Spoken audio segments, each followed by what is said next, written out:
Hola chicos, espero que todos se encuentren muy bien. En este video vamos a estar empezando a discutir el material que se encuentra en el capítulo 4 del libro de texto de ustedes, donde estaremos hablando acerca de estequiometría en las reacciones químicas. ¿Está bien? Así que vamos a ilustrar la motivación de por qué es importante la estequiometría en estos sistemas de reacciones. Y vamos a ilustrar la motivación aplicada a esta reacción química donde nosotros tenemos la descomposición de óxido de nitrógeno, ¿verdad? De nitrógeno con amonia para formar nitrógeno gaseoso y vapor. Supongamos que esta reacción se lleva a cabo en un sistema cualquiera, ¿verdad? En un segmento de volumen. Tenemos los reactivos que están entrando, tenemos los productos que se forman y parte de los reactivos que no se consumen a la salida del reactor. Ya nosotros sabemos que para este sistema nosotros podemos utilizar el balance molar para cualquiera de las especies, ¿verdad?, que participan en esta reacción química de esta forma, y que esta I minúscula que se utiliza como suscrito se puede aplicar para cualquiera de las especies, no solamente los reactivos, sino también los productos, ¿verdad? Sabemos que este flujo F0 que yo estoy poniendo aquí, lo definimos como la sumatoria de todos los flujos molares que están entrando al sistema y las fracciones molares que estén entrando a mi segmento de volumen donde ocurre la reacción química, está dada por la división del flujo molar de la especie dividido entre el flujo total de las especies que están entrando. Obviamente, si estuviéramos teniendo productos que están entrando como parte del flujo de entrada, habría que incluirlo en esta sumatoria, en esta ecuación que está aquí, ¿verdad? Y lo mismo tenemos a la salida del reactor. El flujo total a la salida del reactor sabemos que es la sumatoria de todos los flujos que están saliendo de este sistema, y la fracción molar entonces es la división entre el flujo de esa especie dividido entre los flujos totales, la sumatoria del flujo total. Si hubiera un inerte en el sistema, también hay que incluirlo en esta sumatoria. ¿Está bien? Ahora, si esta nubecita que nosotros, ¿verdad? Si este segmento del reactor, ¿verdad? Fuera un reactor tubular, ¿verdad? Pues ya nosotros sabemos que la ecuación diferencial o el balance molar que describe cómo va cambiando los flujos de estas especies a lo largo del reactor está dado por la rapidez de reacción. En otras palabras, si estos flujos, ¿verdad? Si el flujo de amonio está cambiando a lo largo del reactor, sabemos que sería consecuencia de la reacción química, porque estamos asumiendo obviamente que esto es un tubo cerrado, ¿verdad? Un reactor cerrado, donde nada está permeando por las paredes del reactor, así que si hay cambios en el flujo, es a consecuencia de la rapidez de reacción, ¿verdad? De la cinética de la reacción química. Y como les comenté, bueno, pues si yo voy a analizar este sistema, hay varias formas de hacerlo. Una de ellas, por ejemplo, es estipular el balance molar para cada una de estas especies. Así que yo puedo hacer, si yo tengo 4 especies que participan de esta reacción química, yo puedo entonces trabajar con 4 ecuaciones diferenciales, una para cada una de las especies que participa, tanto los reactivos como los productos, ¿verdad? Ahora, fíjense que cuando yo hago el balance molar para cada una de estas especies, yo tengo que especificar la rapidez de reacción o la razón de consumo, formación de cada especie en este sistema, y eso se especifica con el suscrito que acompaña la R de la rapidez de reacción. Así que yo tengo RN0, RNH3, RN2, ¿verdad?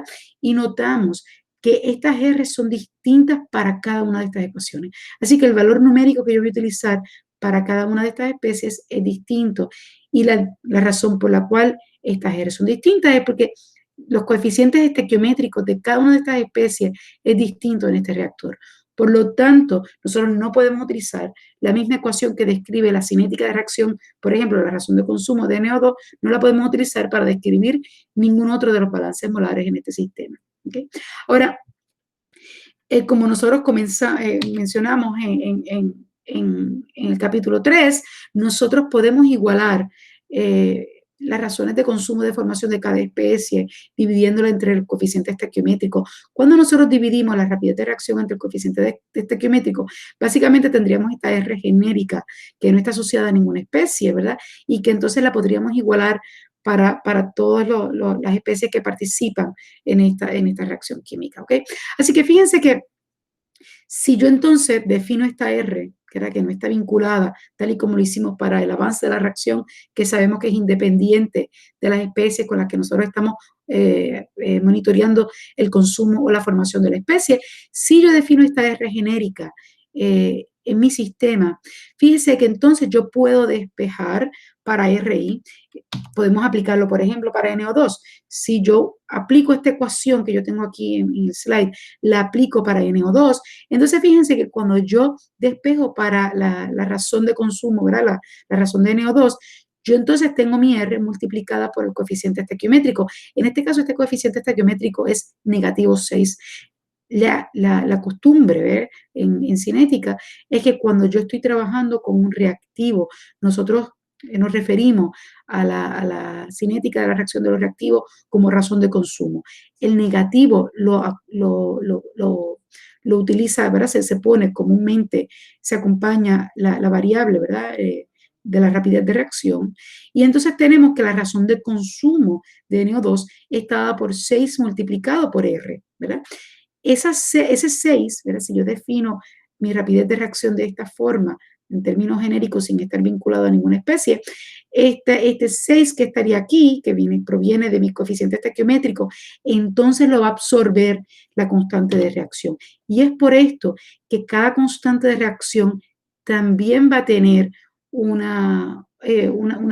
suscrito, porque la constante de reacción va a ser distinta según la especie que esté siendo utilizada para monitorear el progreso de la reacción química. ¿Okay? Así que, por lo tanto, es común cuando se reporte en la literatura que, por ejemplo, si yo voy a reportar el consumo de NO2, pues entonces se estipula que yo utilicé la especie NO2 para monitorear el progreso de la reacción química y, por lo tanto, si yo monitoreé el consumo de NO2, la constante que yo estoy obteniendo a partir de ese análisis es la que describe el análisis del consumo de NO2 y tenemos que especificarlo con el suscrito de NO2. ¿Okay? Si yo, por ejemplo, hubiese monitoreado el consumo de la reacción a partir de NH3, fíjense que el valor de la constante de cinética va a ser distinta a la que nosotros tendríamos si estuviéramos monitoreando NO2, porque los coeficientes estequiométricos son distintos, la razón de consumo es distinta y por lo tanto pues estas constantes también sería distinta. ¿Okay? Así que el estándar es estipular la rapidez de reacción junto con la constante de reacción para esa especie y por lo tanto pues tenemos que utilizar el suscrito no solamente en la R que describe la cinética de la reacción, sino también en la constante de reacción. ¿Okay? Así que, por ejemplo, pues yo encuentro este valor en la literatura, así que queremos diseñar un reactor para esta reacción química, yo encuentro en la literatura esta ecuación que describe la cinética de reacción. Y cuando yo voy a hacer mi análisis, ¿verdad? Yo les comenté, les llevo diciendo, ¿verdad? A lo largo de este semestre, que cuando nosotros vamos a hacer el balance, usualmente vamos a hacer el balance de reactivo limitante, ¿verdad? Y si, por ejemplo, en este caso yo tuviera que mi reactivo limitante es NH3 y no es NO2, y yo quiero hacer mi balance molar para NH3, ¿verdad? Sin embargo, lo que se reporta en la literatura es la constante de reacción y la rapidez de reacción para NO2. Pues nosotros podemos intercambiar las constantes y las ecuaciones si nosotros utilizamos las razones estequiométricas de cada una de las especies. Por lo tanto, si yo quiero obtener, por ejemplo, la ecuación que describe la razón de consumo de NH3, ¿verdad?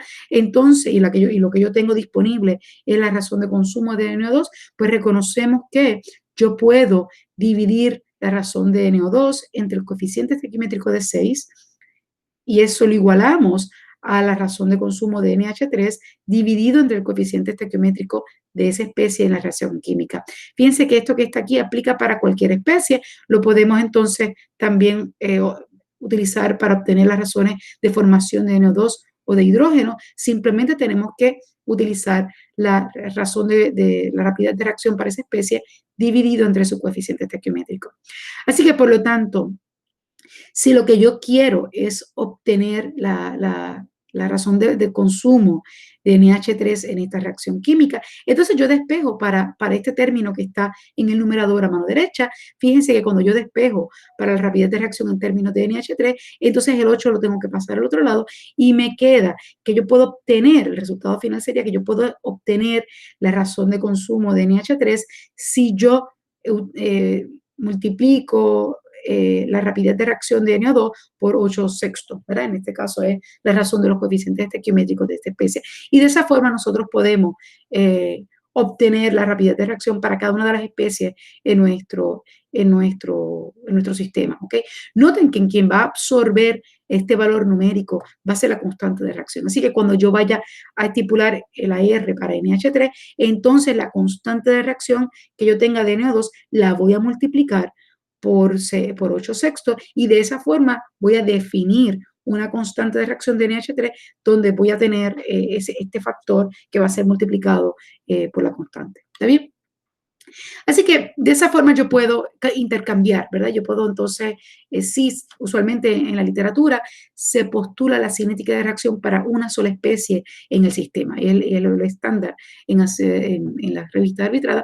Así que utilizando las razones estequiométricas podemos relacionar las razones de consumo de formación de cada una de las especies en nuestra reacción química. ¿Está bien?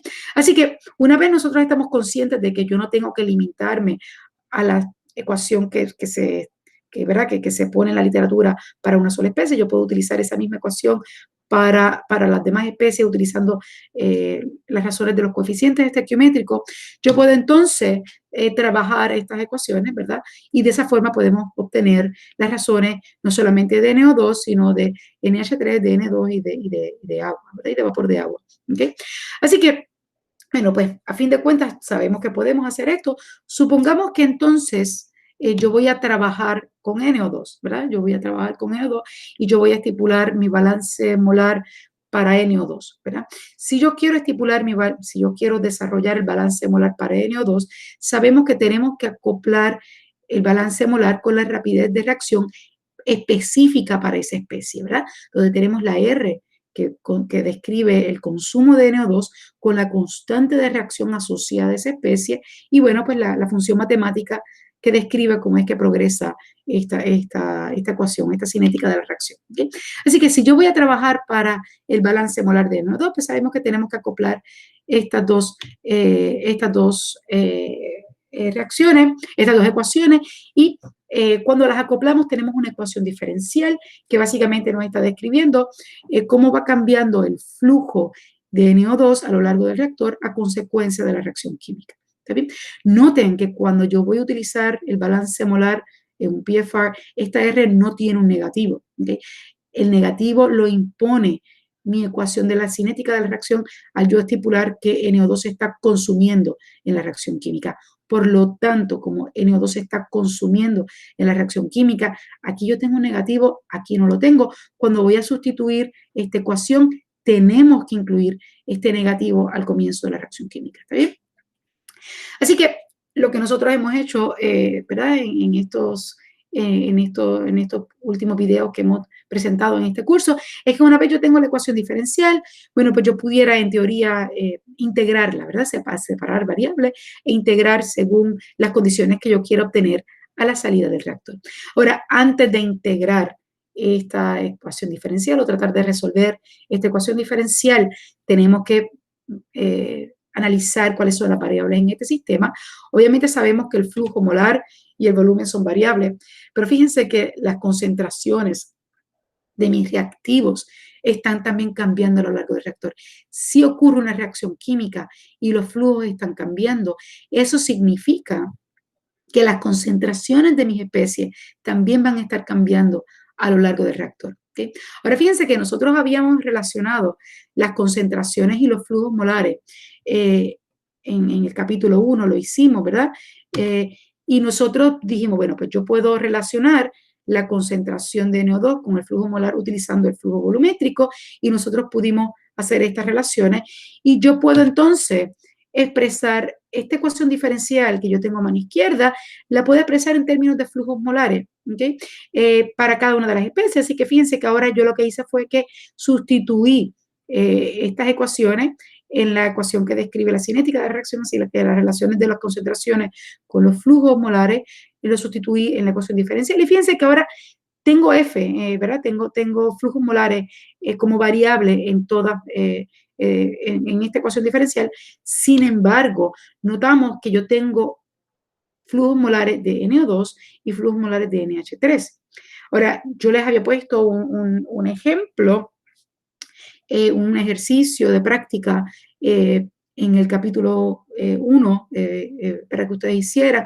Y en aquella ocasión nosotros pudimos resolver este problema, ustedes pudieron haber resuelto ese problema, asumiendo que las concentraciones de los dos reactivos iban a ser iguales, ¿verdad? Y podíamos hacer esa presunción porque las cantidades iniciales de los reactivos eran iguales y también los coeficientes estequiométricos de ambas especies eran iguales. ¿Okay? Ahora fíjense que en este caso, aun cuando yo tenga cantidades iniciales iguales de NO2 y NH3, esos flujos molares nunca van a ser iguales a lo largo del reactor porque se están consumiendo a razones distintas. Por lo tanto, yo no puedo resolver esta ecuación diferencial tal y como está aquí, porque yo tengo tres variables en este sistema. Tengo que el flujo de NO2, el volumen y el flujo molar de NH3 son variables en esta ecuación diferencial. Por lo tanto, yo no puedo trabajar con esta ecuación diferencial de forma analítica utilizando una sola ecuación diferencial. ¿Bien? Así que el propósito de este capítulo es repasar, porque yo sé que ustedes ya todos conocen las tablas estequiométricas, pero vamos entonces a deshacernos de estas variables. Lo que nosotros vamos a hacer en este curso es que vamos a simplificar esta ecuación diferencial de forma tal que nosotros no vamos a trabajar con los flujos molares como variables, vamos a sustituir estos flujos molares por otra variable que va a ser la conversión del reactivo limitante. ¿Okay? Ahora, para poder hacer esto, pues es importante que dominemos las tablas estequiométricas. ¿Okay? Así que una de las cosas que ya nosotros sabemos, ¿verdad? Es que obviamente vamos a expresar la rapidez de reacción según la especie con la que estamos trabajando, con la especie, en este caso, con el reactivo limitante, que es con el que vamos a estar trabajando. Luego de que nosotros estamos conscientes de que tenemos la rapidez de reacción o la razón de consumo del reactivo limitante de forma adecuada, luego vamos entonces a simplificar las ecuaciones diferenciales y vamos a expresarlas en términos de la conversión del reactivo limitante. Ahora, en este capítulo, yo voy a utilizar unos slides, aquellos que hayan cogido termodinámica conmigo, pues van a estar familiarizados con algunos de estos slides. Vamos a trabajar con el avance de la reacción, ver, estableciendo las tablas estequiométricas a partir del avance de la reacción, pero luego las vamos a convertir a conversión porque en este curso no vamos a trabajar con el avance de la reacción, vamos a trabajar únicamente con la conversión, ¿ok? Así que vamos a desarrollar, aquellos que estén familiarizados con desarrollar las tablas estequiométricas a partir del avance de la reacción, pues vamos, una vez las especificamos la tabla estequiométrica como función del avance de la reacción, luego las reescribimos en términos de la conversión, luego vamos, les voy a presentar otro video donde vamos a ir de lleno a establecer la tabla estequiométrica como función de la conversión de reactivo limitante. Así que los próximos dos videos van a ser como un repaso para estipular o escribir, ¿verdad?, las tablas estequiométricas como función del avance de la reacción, luego conversión, o de lleno a hacerlas como función de la conversión de reactivo limitante. ¿Está bien? Espero, chicos, que este material haya estado claro. Si hay dudas o preguntas, no duden en hacérmelo llegar vía correo electrónico o utilizando la plataforma de UPR en línea en la plataforma del curso.